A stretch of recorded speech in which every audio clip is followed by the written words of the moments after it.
AP రాజకీయాల్లో సంచలనం చోటు చేసుకుంది. టీడీపీ ఎట్టకేలకు ఎన్డీఏలో చేరింది. కేంద్ర హోంశాఖ మంత్రి అమిత్ షా నివాసంలో టీడీపీ అధినేత చంద్రబాబు, జనసేనాని పవన్ కళ్యాణ్ మరోసారి సమావేశమై సీట్ల సర్దుబాటుపై చర్చించారు. సీట్ల సర్దుబాటుపై ఎలాంటి ప్రతిష్టంభన లేకపోవడంతో టీడీపీ ఎన్డీఏలో చేరింది.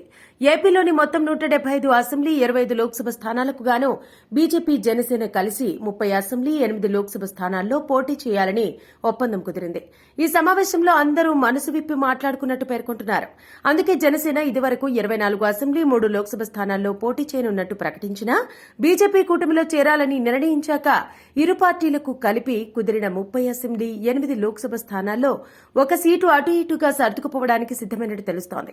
తాజా ఒప్పందం ప్రకారం బీజేపీ 6 లోక్సభ స్థానాల్లోనూ, జనసేన ఇదివరకు ప్రకటించిన విధంగా 3 పార్లమెంటు స్థానాల్లో కాకుండా 2 పార్లమెంటు స్థానాల్లో మాత్రమే పోటీ చేయొచ్చని చెబుతున్నారు. అసెంబ్లీ సీట్ల విషయంలోనూ ఆ రెండు పార్టీల మధ్య 1-2 అటు ఇటుగా సర్దుబాటు జరగొచ్చని తెలుస్తోంది.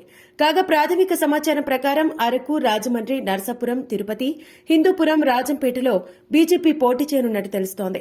అదేవిధంగా అనకాపల్లి, కాకినాడ, మచిలీపట్నం ఎంపీ స్థానాల్లో ఏవైనా రెండింటిలో జనసేన పోటీ చేస్తుంది. అలాగే తెలంగాణ లోక్సభ ఎన్నికలకు టీడీపీ, జనసేన దూరంగా ఉండాలని, ఆ ఎన్నికల్లో ఆ రాష్ట్రంలో బీజేపీకి ఆ రెండు పార్టీలు మద్దతివ్వాలని ఒప్పందం కుదిరినట్టు తెలుస్తోంది.